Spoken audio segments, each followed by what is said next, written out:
وہ جو سینگ والی بھیڑ نے یا سینگ والی بکری نے بے سینگ والی بکری کو مارا تھا، اس سے پوچھا جائے گا، اسے جواب دیا جائے گا۔ تو تم یہ نہ سمجھنا کہ چھوٹ جائے گا کوئی، وہاں سارے پیش ہوں گے اور ساروں سے حساب اور کتاب ہوگا۔ تو عرض کرنے کا مدعا یہ تھا، دو مینوں کی بات میں نے کی۔ ایک مینوں یہ ہے کہ دیکھو یہ چیزیں ہم نے منع کر دی ہیں، ہم نے انہیں حرام کر دیا ہے، ہم نے انہیں ناجائز ٹھہرا دیا ہے، ان کی طرف ہاتھ نہ بڑھانا، شراب نہ پینا،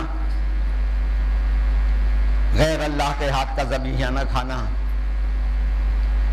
خون نہ پینا، اور یہ جو فہرست دی ہے قرآن نے، یوں سمجھ لیجیے کہ منفی چیزوں کی فہرست دے دی ہے۔ باقی اس کے سوا تم سب کچھ کھاؤ جو اللہ نے پیدا کیا، طیبات من الرزق، اللہ کے پاکیزہ رزق میں سے جو تمہارا حصہ ہے وہ لے لو۔ اب اس کے معنی بدل دیے، لوگ کہتے ہیں جی رزق کا معنی ہے روٹی پانی، رزق کے معنی روٹی پانی نہیں ہے۔ رزق کے معنی اللہ کی طرف سے ملنے والا وہ حصہ ہے ہر چیز کا جو اللہ نے ہر آدمی کو دیا ہے۔ یعنی میں سانس لے رہا ہوں، جو شمار ہوں گے وہ میرے سانس شمار ہوں گے، اسی سے میری موت کا، میری زندگی کا فیصلہ کیا جائے گا۔ لہذا یہ جو انفاس ہیں اور یہ جو ہمارا زندہ رہنا ہے کہ یہاں ہوا گندی ہے تو آپ کیا کرتے ہیں؟ جلدی سے وہاں سے بھاگنے کی کوشش کرتے ہیں، زیادہ ہوتا ہے ناک پر رومال رکھ لیتے ہیں اور پھر آئندہ کبھی اس راستے سے نہیں گزرتے۔ تو برائی سے بچنے کی بات یہی ہے کہ ایک وہ چیز ہے جو تمہیں بری لگ رہی ہے، برائی کو دور کرنے کے لیے وہ بری بات دور کرو، اپنے نفس کو اللہ کی بندگی میں لاؤ، اور بندگی کا مطلب بھی ہم نے بدل دیا، صرف عبادت نہیں ہے۔ اللہ کی بندگی کا مطلب ہے اللہ کا غلام، اور غلام وہ ہوتا ہے جس کے کوئی حقوق نہیں ہوتے، کیونکہ حقوق ہوں تو وہ کسی عدالت میں جا سکتا ہے کہ جناب دیکھیں انہوں نے یہ معاہدہ میرے سے کیا تھا اور مجھے فلاں چیز نہیں دے رہے، عدالتیں فیصلہ کر دیتی ہیں، اس کے مطابق اسے ملتا ہے یا نہیں ملتا۔ لیکن یہ نہیں ہو سکتا کہ کوئی شخص برائی کرے اور اسے برائی کا بدلہ نہ ملے۔ تو یہاں اس کے لیے حکومت نظام بناتی ہیں اپنا کہ ایسے لوگوں کو تلاش کرو جو اس کام کے ذمہ دار ہیں یا جو اس کام کو چلا رہے ہیں، پھر وہ پکڑے جاتے ہیں، پھر انہیں سزا ہوتی ہے۔ اور یہ سزا اگر اس نے اس طور پر قبول کی کہ اللہ مجھ سے گناہ ہو گیا تھا، یا اللہ جو کچھ بھی اس کی سزا ہے مجھے اس دنیا ہی میں دے دے، تو اس سے قیامت کے دن اس کی سزا معاف ہوگی۔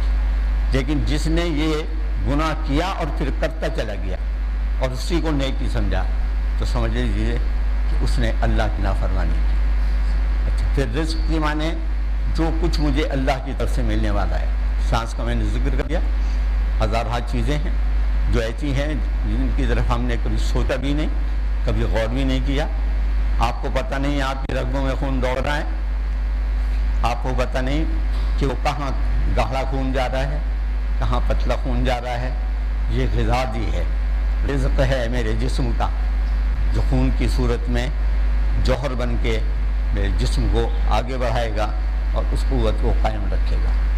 مرتا ہوا آدمی زندہ ہو جاتا ہے، کہتے ہیں ہاں یار یہ کل تو اتنا کمزور تھا، چل بھی نہیں سکتا تھا، درد بھی نہیں سکتا تھا، ہونٹ بھی نہیں ہلا سکتا تھا، نماز بھی صحیح طریقے سے نہیں پڑھ سکتا تھا، آج وہ دوڑ لگا رہا ہے۔ ہم تو سمجھ رہے تھے بس یہ آج مرا یا کل مرا۔ تو میں اور آپ اس لیے سمجھتے ہیں کہ ہم نے قرآن کو یا تو پڑھا نہیں، پڑھا تو اس کے مطالب سمجھے نہیں، مطالب سمجھے تو ان کو یہ سمجھا، ہنسی میں اڑا دیا کہ اچھا میاں چلو کون پوچھتا ہے، ایک آدھ دفعہ کر لو اور پھر نہیں کریں گے، اور ہم کرتے چلے گئے، جھوٹی گواہیاں دیتے گئے، جبکہ اللہ نے کہا کہ جھوٹا گواہ جو ہے وہ سب سے بدترین آدمی ہے، اس کی سزا بھی سب سے زیادہ ایسی ہے، وہ اللہ دنیا میں بھی دیتا ہے، وہ اللہ آخرت میں بھی دے گا۔ اس لیے کہ سب سے بڑی کیا سزا ہے؟ شیطان کو آپ کہتے ہیں مردود. مردود کے معنی ہیں لعنت کیا ہوا، دھتکایا ہوا، نکالا ہوا. اس کو آپ کہتے ہیں شیطان الرجیم. وہ شیطان وہ جو جنات میں سے ہے. یا نسل انسانی کی دو حیثیتیں، ایک انسان جس سے جواب مانگا جائے گا اور سزا اور جزا ہوگی، اور ایک جنات جن سے حساب مانگا جائے گا اور سزا ہوگی، کیونکہ انہوں نے بھی انبیاء کی پیروی اختیار کی. کسی نے نہیں کی. نبی صلی اللہ علیہ وسلم پہ بھی سفر طائف سے واپسی پر جنات نے قرآن سنا. آج بھی آپ جب حج کرنے جاتے ہیں تو مسجد جن دیکھتے ہیں، اور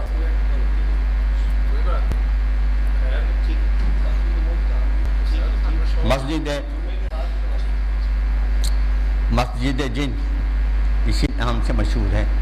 یہ وہ مقام ہے کہ جہاں جنات نے قرآن سنا تھا، اور اس پر تفصیل اس کی سورہ جن ہے. انشاءاللہ موقع ہوگا بیان کریں گے، کوئی چیز چھوڑیں گے نہیں.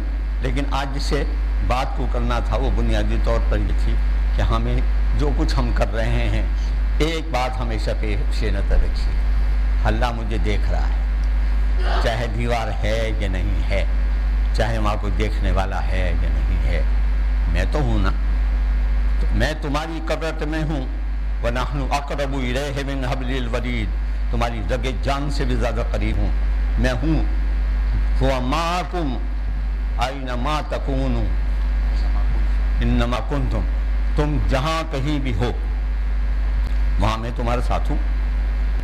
تو لہذا ایسی ذات اقدس جو ہر جگہ مجھے دیکھ رہی ہو اور میرے اعمال کا احتساب کر رہی ہو، اس سے ہر وقت ڈرنا چاہیے.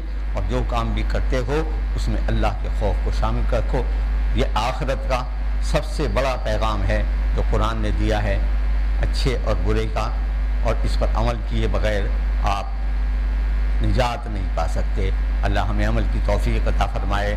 وآخر دعوانا ان الحمد للہ رب العالمین.